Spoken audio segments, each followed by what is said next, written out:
securing of heavy equipment onto a lowboy trailer is an important process that should not be taken lightly. Whether you're an experienced operator or new to hauling equipment, remember that you are responsible for securing your load in accordance with the commercial vehicle regulations. Please remember that safety is just as important as getting into your car, so buckle up before you load your piece of equipment onto the trailer. Few things to keep in mind are the load rating of the trailer, the weight of the equipment you are moving, and the load ratings of the chains, straps, and binders that you'll be using. All this information can be found on the equipment, in their manuals, or on their identification sheets. Please remember that each piece of equipment that you haul will have its own securement specifications. Know what these are and always meet the minimum requirements. There's general requirements such as just tying down anything normal. And then there's commodity specific, which is 393-130 for heavy equipment that is over 10,000 pounds. So what happens is you need a minimum of 4 tie downs for a tracked vehicle such as a bulldozer, or 5 tie downs with an excavator. It would be a tracked vehicle, you have to have 4 tie downs for the vehicle, but then for the appendage, you would need an additional tie down when you lower that to the deck. First thing you do when you get to a job site, you want to make sure your truck and trailer is on flat, level ground. Make sure your deck is clean as possible, and make sure you have all your chains and tie down gear ready to go.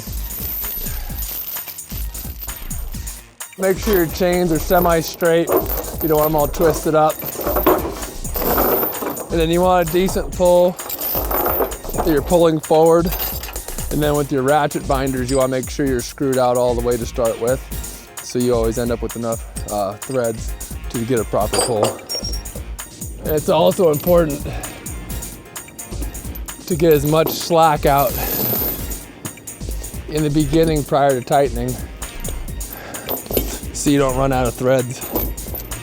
And these turnbuckle style chains like the turn, so I'll either grab an old binder bar or grab another portable winch,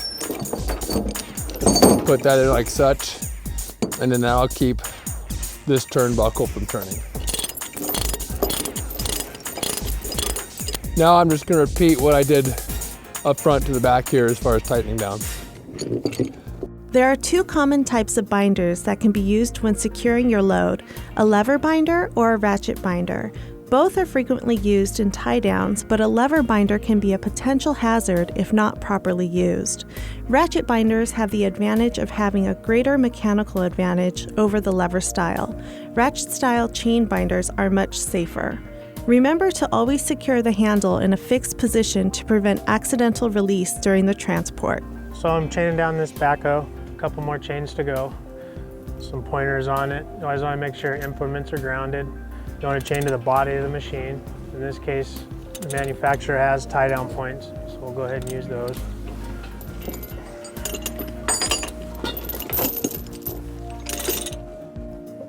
Another thing is my angle of the chain. I have the front going out this way, the one on the back is going out the other way, so I have opposing forces pulling against the machine.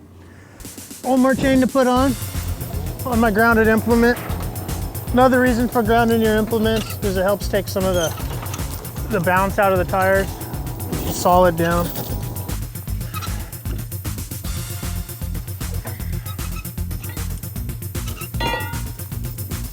Since this machine does have tires, they tend to want to bounce or loosen your chains up during travel, so it's a good idea to check periodically and make sure you're still tight.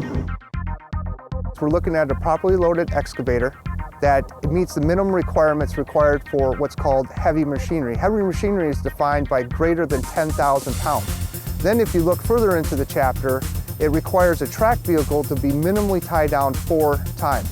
So we have two here in the back, and we have 2 more in the front.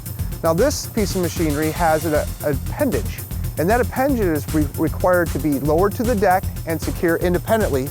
So besides being the tracked vehicle, you're required to have the 4 tie downs and then the appendage lowered to the deck and tied down independently. When we're looking for safety factors, we're looking at the chain and the binder. The chain, we're looking at the size of the chain and the working load limits of the chain. If the chain is not properly marked like it's supposed to be with a tag, we go to the minimum standards in the book. So this is a 3/8 inch chain, and we would look at what's required for this type of grade and proof of chain, and then we would do the math for that. And then we would also look at the binder, and the binder is marked, and we would do the math for that, and we would meet the minimum standard. So if your binder is less than the working load limit of your chain, we would then take that into factor and use the lowest of the two. So then when you tie it down from one point, you use a proper tie down, and you're going to a tie down on the excavator here. So where he used the normal tie down point by the manufacturer. So then as you're looking around, you got the chain secure, you're looking at the bucket is lowered, and when it's lowered to the deck, you also have the height requirement. The maximum is 15 feet in Anchorage, and then north of the Fox Way Station is 17 feet. We also have more rules and regulations. The track is hanging greater than 4 inches over the side, so it's required flags and lights at night. So anytime it hangs, the state law requires 3 inches, a flag. The federal law requires 4 inches and a flag or a light. Always be aware of the road conditions as you drive. Road hazards can present many dangers to those hauling heavy equipment. Bumps, potholes, and dips can potentially shift and loosen your load, so always be prepared to pull over and check your load. As an operator, you are responsible for the load on your trailer, so please secure it properly and travel safely.